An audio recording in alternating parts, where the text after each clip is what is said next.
Saludo a la iglesia con la paz del Señor.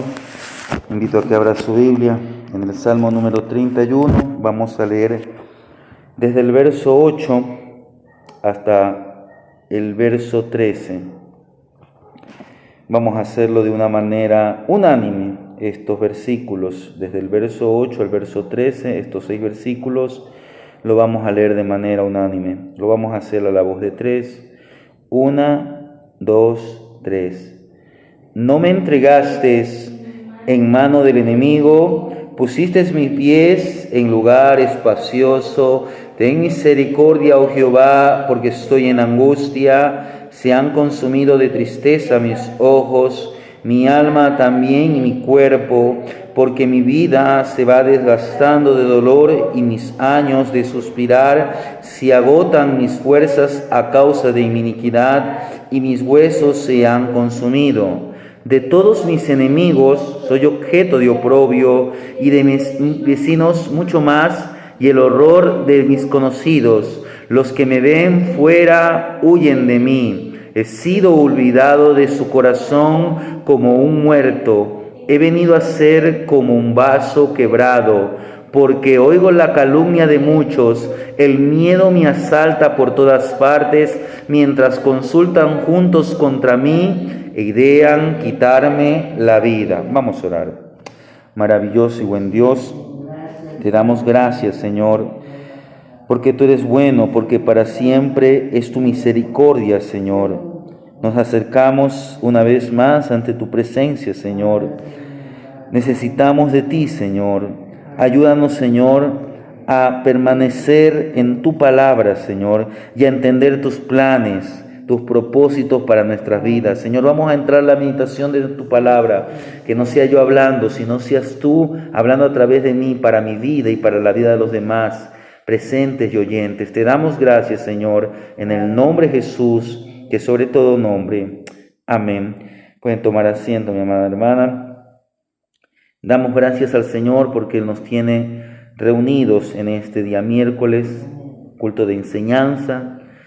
Y vamos a meditar ahí donde hemos leído.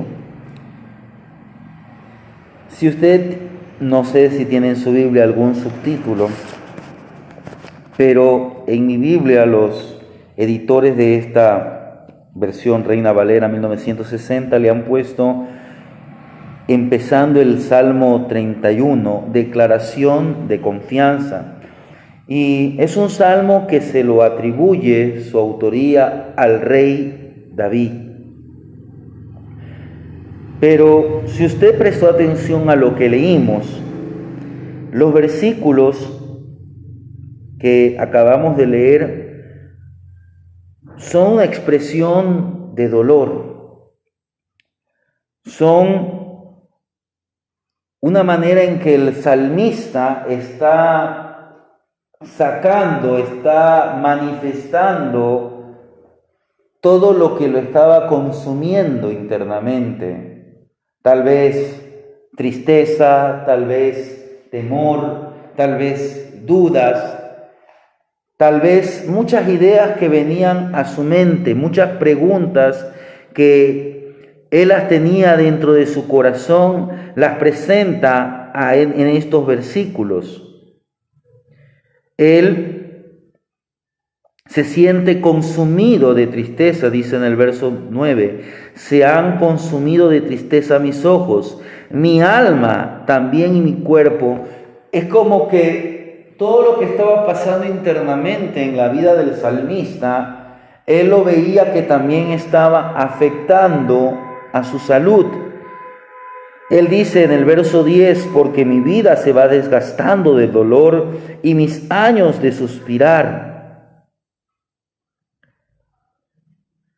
Y también dice más adelante en el verso 13, porque la calumnia de muchos, el miedo me asalta por todas partes, mientras consultan juntos contra mí. Mire, él está tal vez desesperado porque la gente estaba hablando, como se dice, a sus espaldas.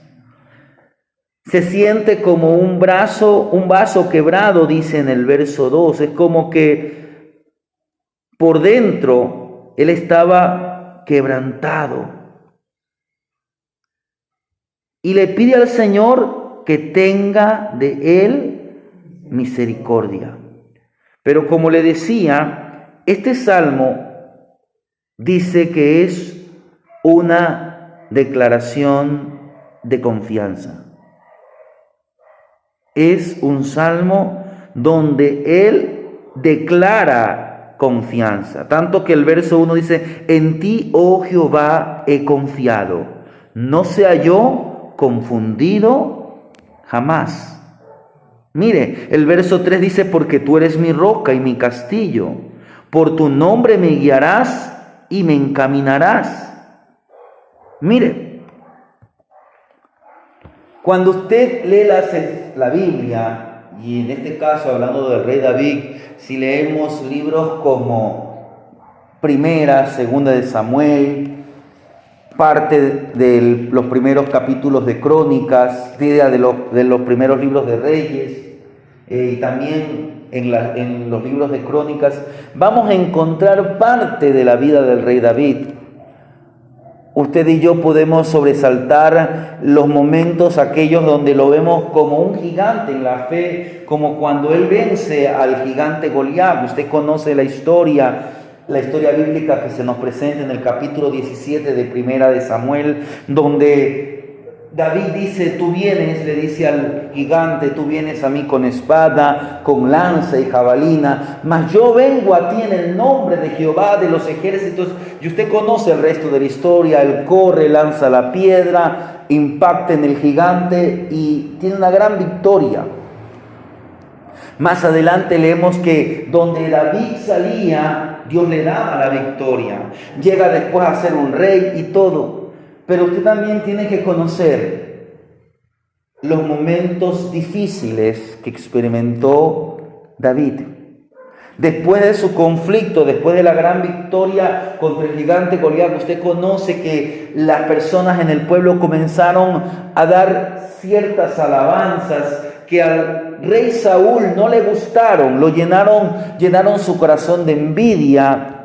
Y el rey Saúl, que era alguien que amaba a David, alguien que valoraba, quiero que entienda, cuando usted lee la historia basándose en las escrituras, usted va a darse cuenta que hubo un momento en que Saúl apreciaba a ese joven. Ese joven había sido traído a su corte como un músico. Cuando David tocaba, dice que un espíritu inmundo que atormentaba la vida del rey Saúl huía, se iba.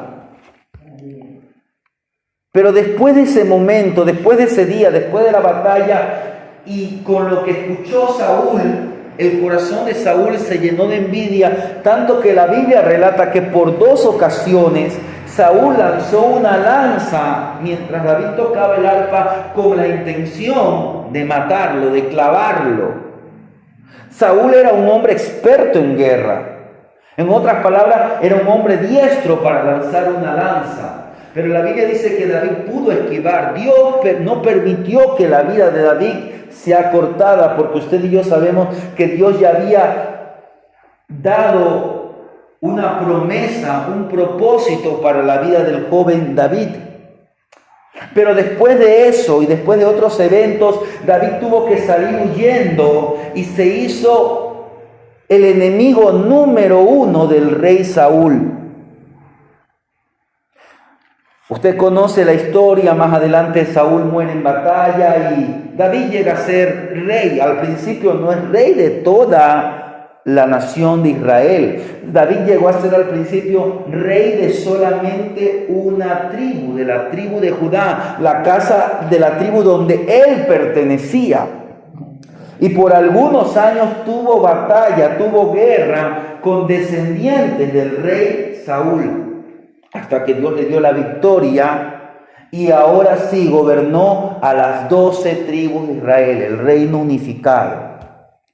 Más adelante usted conoce que debido a un pecado moral en la vida de Saúl, en la vida de David, esto afectó en su familia y afectó en el gobierno, tanto que más adelante un hijo llamado Absalón se subleva y busca el trono. En otras palabras, buscaba matar a su propio padre. David experimentó muchas aflicciones. Era un hombre que conocía el dolor. Y él puede decir, él podía analizar que tal vez muchas veces eso que él estaba pasando era porque él tal vez pecó. En muchas ocasiones David reconocía que él era un pecador y que tal vez esa aflicción, esa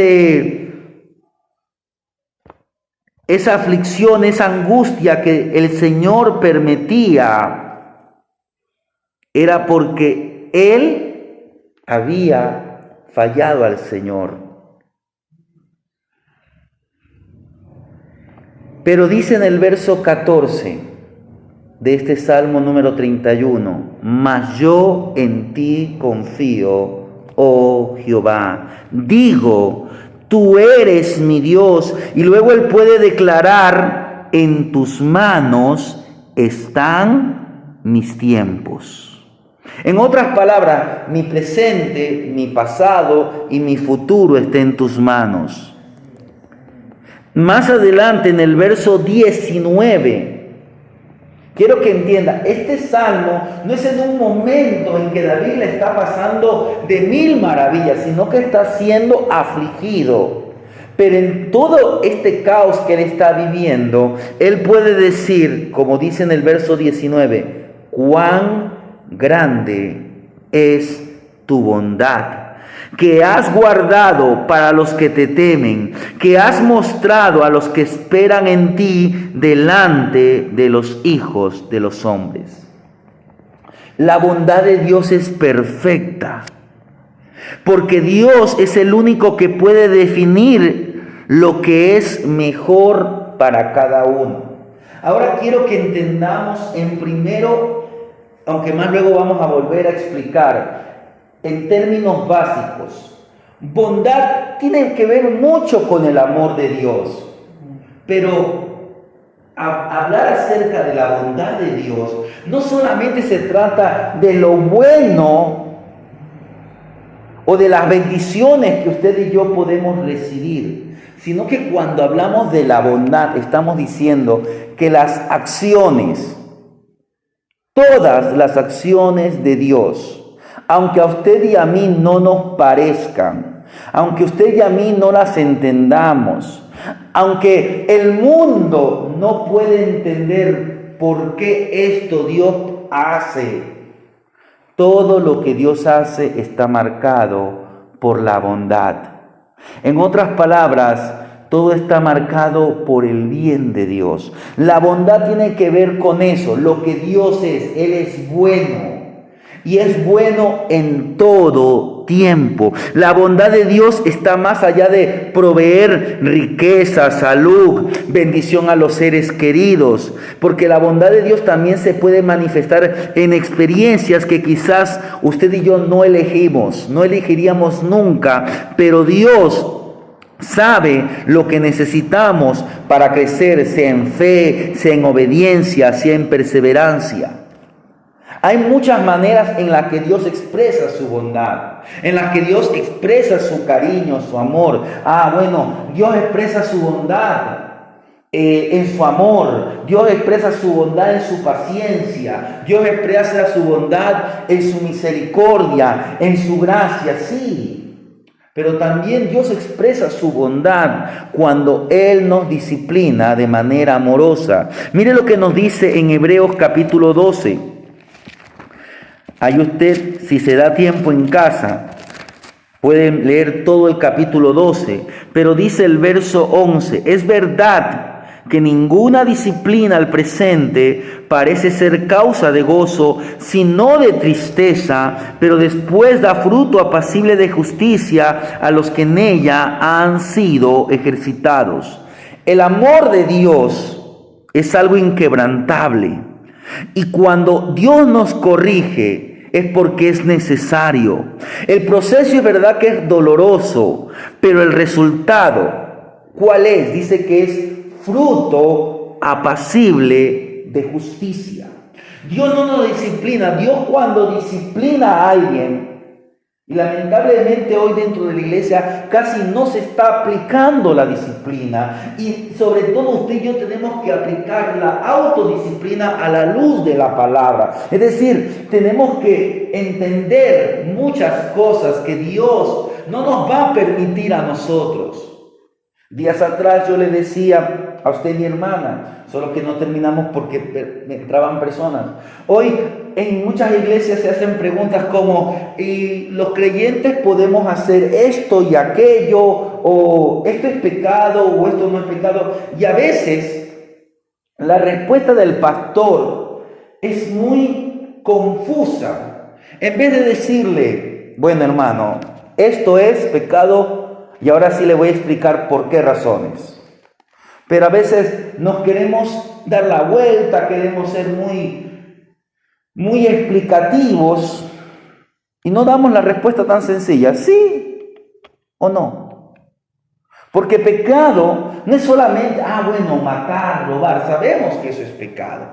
Pero la Biblia dice algo muy sencillo: el que sabe hacer lo bueno y no lo hace, le es pecado. Mire, el que sabe, cuando uno sabe que debe hacer algo y no lo hace, ya pecó. ¿Cuánto más si hago algo que la Biblia de una u otra manera me señala que no es bueno? Si la Biblia me señala que no anden las cosas del mundo, ¿por qué tengo que dejarme llevar por las costumbres del mundo? Si entiendo que el mundo está bajo el poder del maligno, entonces mejor me abstengo de hacer. Tal vez no es el gran pecado, tal vez no es una gran maldad, pero si yo me dejo arrastrar por esto, puedo ser llevado a cometer un gran pecado. Entonces ahí está lo que dice la Biblia: el avisado del peligro y se aparta, mas el simple pasa y recibe el daño. Entonces, mire, Dios nos disciplina. La disciplina de Dios es que es para nuestro bien. Es una disciplina que al momento a nadie le va a gustar. Cuando nuestros padres nos disciplinaban, nadie creo que se ponía contento. Pero la disciplina, y sobre todo la disciplina de Dios, está marcada por lo que es bueno y está marcada por su amor. Pero a veces también, otra manera como Dios se expresa, y eso está mucho en la palabra, son limitaciones sabias que Dios nos da. Por ejemplo, Dios le decía al pueblo de Israel, y hoy también nos dice a nosotros como creyentes, pero Dios le decía al pueblo de Israel que ellos no debían emparentar con naciones extranjeras. Hoy que Dios nos dice a nosotros como cristianos: no os unáis en yugo desigual. Pero va a depender de cada cristiano si se imita.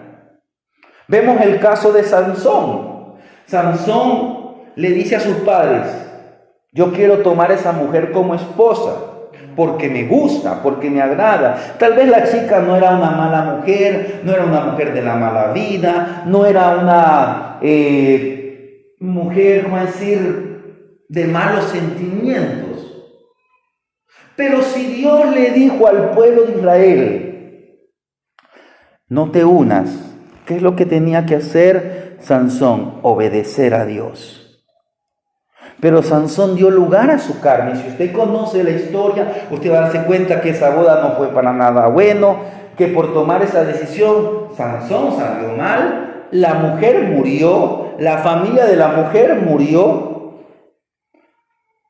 Entonces, Dios muchas veces dice, no, esto no es para ti.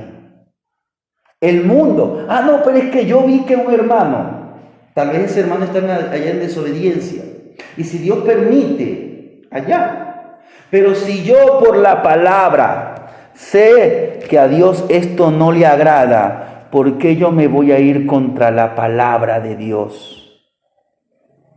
Hermanos, muchas veces Dios nos va a poner limitaciones sabias, porque Dios tiene una visión perfecta. El Señor no nos da, o algo que Él no nos da, lo hace por amor. Lo que Él dice, mire, vemos en la vida de Pablo, Dios le dice, dice que Pablo por 3 ocasiones le había orado al Señor que lo sanara, que le quitara el aguijón de su carne. Muchos dicen que era una enfermedad. Pero Pablo, él reacciona, él analiza, tal vez con mayor madurez. Él da, cuando él testifica en la segunda carta a los Corintios, en el capítulo 12, él da a entender que Dios le dijo, bástate de mi gracia por una razón, para que él no se llene de orgullo, para que él no se vanagloríe. Porque usted conoce por las Escrituras el gran ministerio que tuvo este hombre. Era un hombre instruido por grandes maestros de su tiempo. Era un hombre que Dios lo utilizó poderosamente. Era un hombre que donde Pablo llegaba, la ciudad se conmovía, porque era un hombre que hablaba no tanto con sabiduría de los hombres, sino con sabiduría de Dios, pero sobre todo con el poder de Dios. Pero Dios le dijo, bástate de mi gracia, porque mi poder se perfecciona en las debilidades. Y así como David y muchos hombres de Dios, aún el apóstol Pablo, vemos que hubo sufrimiento útil en la vida de ellos. Mire lo que nos dice. Si nosotros vamos al capítulo 12 que diga de Segunda de Corintios. Capítulo 11, mire lo que dice en el verso 23 en adelante. Segunda de Corintios 11, 23. Son ministros de Cristo como si estuviera loco. Yo más, dice el apóstol Pablo, en trabajos más en abundantes, en azotes sin número, en cárceles, más en peligros de muerte muchas veces. De los judíos 5 veces he recibido 40 azotes menos 1. 3 veces he sido azotado con varas, 1 vez apedreado, 3 veces he padecido naufragio. Una noche, un día he estado como náufrago en alta mar. En caminos muchas veces, en peligros de ríos, peligros de ladrones, peligros de los de mi nación, peligro de los gentiles, peligros en la ciudad, peligros en los desiertos, peligros en el mar, peligros entre falsos hermanos.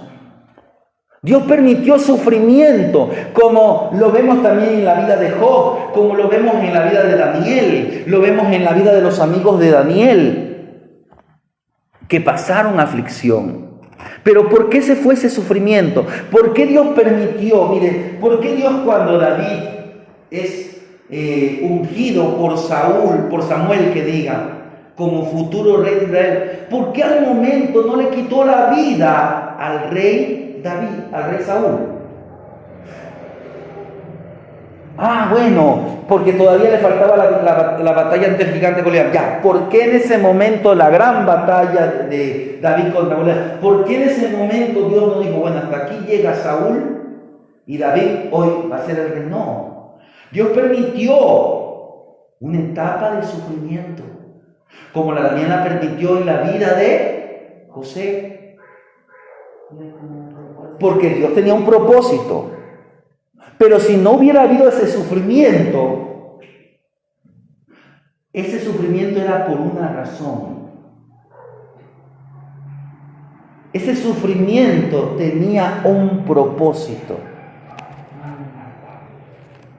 Mire, Dios sabe cuáles son las experiencias que nos refinan. Él sabe lo que necesitamos para ser fructíferos en su reino. Lo que para nosotros puede parecer un valle de lágrimas, en su lugar de preparación, es un lugar de preparación para la piedad, para el servicio. Es fácil que usted podamos malinterpretar el carácter de Dios. Porque si usted y yo analizamos según nuestras circunstancias, podemos pensar que Dios es malo. Recuérdense a Job que en un momento de su aflicción, él se comenzó a justificar más que Dios. Y recuérdese que Job era varón justo, perfecto, recto, temeroso de Dios y apartado del mal. Pero aún necesitaba ser refinado. ¿Y cómo fue Job refinado? A través del sufrimiento. A veces no queremos sufrir. Mire lo que nos dice el Salmo número 34, el verso 8. Salmo número 34, el verso 8. Dice así el Salmo número 34. Gustad y ved que es bueno Jehová, dichoso el hombre que confía en Él. Mire, debemos recordar que lo que el Señor nos da puede venir de diversas formas, pero siempre es para nuestro bien. Entonces, brevemente hemos visto que además del amor, de la benignidad, de la misericordia, de la paciencia, Dios también expresa su bondad, su bien, a través de disciplina amorosa, de limitaciones sabias, de sufrimientos útiles. Ahora si vamos al Salmo número 25, mire lo que nos dice el Salmo número 25, desde el verso 4 al verso 15. Mire lo que nos dice el Salmo número 25, del verso 4 al verso 15. Muéstrame, oh Jehová, tus caminos, enséñame tus sendas. Encamíname en tu verdad y enséñame, porque tú eres el Dios de mi salvación. En ti he esperado todo el día. Acuérdate, oh Jehová, de tus piedades y de tus misericordias, que son perpetuas. De los pecados de mi juventud y de mis rebeliones no te acuerdes. Conforme a tu misericordia, acuérdate de mí por tu bondad, oh Jehová. Bueno y recto es Jehová, por tanto Él enseñará a los pecadores el camino. Encaminará a los humildes por el juicio y enseñará a los mansos su carrera. Todas las sendas de Jehová son misericordia y verdad para los que guardan su pacto y sus testimonios. Por amor de tu nombre, oh Jehová, perdonarás también mi pecado, que es grande. ¿Quién es el hombre que teme a Jehová? Él enseñará el camino que ha de escoger, gozará él de bienestar y su descendencia heredará la tierra. La comunión íntima de Jehová es con los que le temen y a ellos hará reconocer su pacto. Mire lo que me llama la atención en este versículo, en este capítulo. Este capítulo le han puesto los editores como viéndolo a David, que él implora dirección, implora perdón y implora por protección. Él está alabando, está reconociendo la bondad de Dios, pero también está reconociendo algo. Y por eso es que él pide perdón. Dice, por amor de tu nombre, oh Jehová, perdonarás también mi pecado, que es grande. David está reconociendo que él es un pecador. Muchas veces David pasó aflicciones, ¿por qué? Por su pecado. Con esto no estoy diciendo que toda aflicción, quiero que entiendan, hay aflicciones, hay sufrimientos, hay cosas que no es producto de algo que Dios está permitiendo en nuestra vida para que nosotros crezcamos, para que maduremos, como es el caso que ya hemos visto en la vida de Job. No, hay ocasiones en que debido a nuestro pecado, a nuestra desobediencia, nos metemos en problemas, nos metemos en aflicciones, nos metemos en sufrimiento. Esa es la consecuencia de nuestra desobediencia. Ahora, ¿qué hace Dios con las consecuencias? Dios a veces utiliza esa consecuencia para que nosotros reflexionemos, para que entendamos que hemos pecado. Pero si hemos pecado como David, abogado tenemos. ¿Qué hace aquí David? Él ruega por el amor de Dios. Ruega que Dios lo perdone. Él entiende que su pecado era un pecado grande. Hermanos, el camino de la bondad de Dios. Dios quiere que caminemos en ese camino de bondad. En ese camino va a haber disciplina amorosa, va a haber limitaciones sabias, va a haber aquellos sufrimientos útiles, pero no nos apartemos. Por eso es que David, ¿qué le dice en el verso 4? Muéstrame, oh Jehová, tus caminos, enséñame tu senda. El Señor Jesús dijo, hay dos caminos. El camino ancho que lleva a la perdición, el otro es estrecho, el otro es angosto, es difícil de caminar. Pero es un camino que nos lleva hacia la presencia misma de Dios. Y Dios es un Dios santo. Y cuando más nos acercamos a Él, más tenemos que santificarnos. Para experimentar la plenitud de la bondad de Dios, usted y yo debemos honrarle, elegir el camino de la sumisión, elegir el camino de la obediencia. El Señor nunca nos negará su bondad cuando amamos al Señor y cuando buscamos andar en rectitud. Mire lo que nos dice el Salmo número 84, el verso 11. Salmo número 84, el verso 11. Mire lo que dice la palabra del Señor. Porque sol y escudo es Jehová Dios, gracia y gloria dará Jehová, no quitará el bien a los que andan en integridad. Mire, el Señor, el Dios Todopoderoso, Él con amor, con sabiduría, como nuestro Padre Celestial, diseña o ha diseñado un plan único para cada uno de sus hijos. Hay un plan general para su pueblo, pero hay un plan único, específico para la vida de sus hijos. Mire lo que Dios tenía planeado para un pueblo que había pecado, que Dios le estaba haciendo pasar por una disciplina amorosa para hacer una limpieza, para hacerlo reflexionar, que estaban en cautiverio. Pero Dios les dice esta palabra a través del profeta Jeremías en una carta. En el libro de Jeremías, en el capítulo 29, Jeremías le escribe una carta a los judíos que habían sido llevados en cautiverio, en el primer cautiverio a Babilonia. En el capítulo 29, el verso 11, dice así: porque yo sé los pensamientos que tengo acerca de vosotros, dice Jehová, pensamientos de paz y no de mal, para daros el fin que esperáis. Entonces dice el verso 3, 2 y 13, me invocaréis y vendréis, lloraréis a mí y yo os oiré, y me buscaréis y me hallaréis, porque me buscaréis de todo vuestro corazón. Hermanos, no hay dos personas iguales.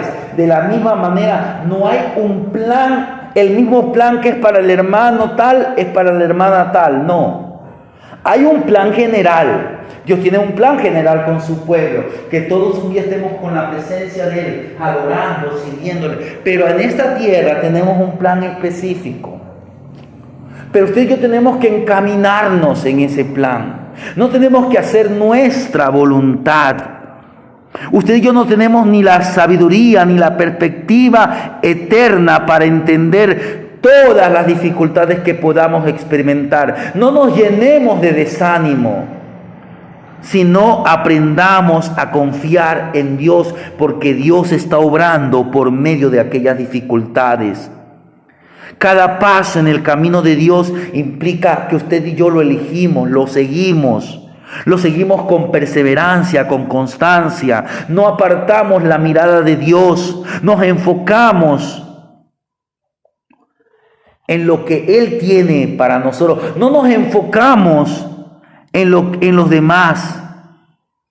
Porque cuando usted y yo nos enfocamos, y a Dios, al hermano lo bendice, hermanos, nos podemos ofuscar, nos podemos llenar de ansiedad, podemos perder la perspectiva, podemos apartarnos del camino y podemos ser conducidos como Adán y Eva a la perdición. Mire, el plan que Dios tenía para Adán y Eva, pero ellos se desviaron del camino y perdieron.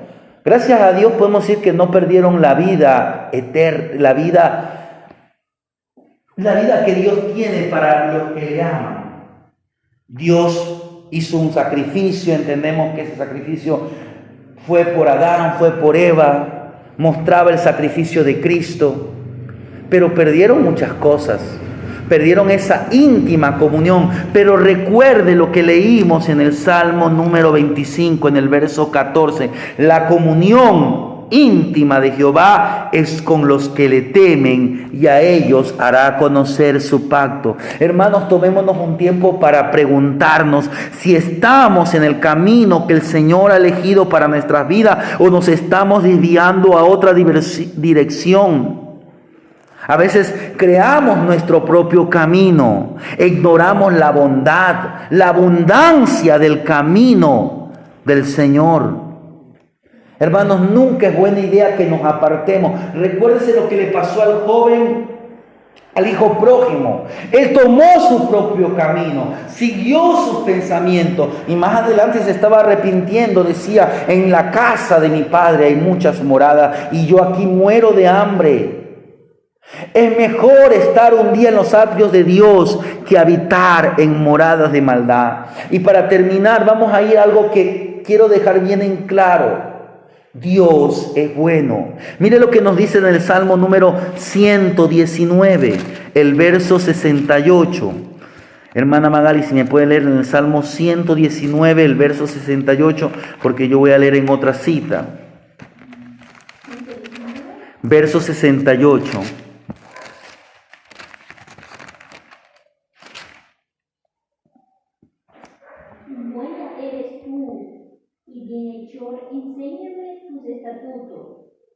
Mire, bueno eres tú, dice el salmista. Dice el Salmo 145 en el verso 9. Bueno es Jehová para con todos y sus misericordias sobre todas sus obras. Mire, el salmista, ¿qué nos está hablando? Nos está hablando de un atributo especial de Dios, la bondad. Nos dice que Dios es bueno.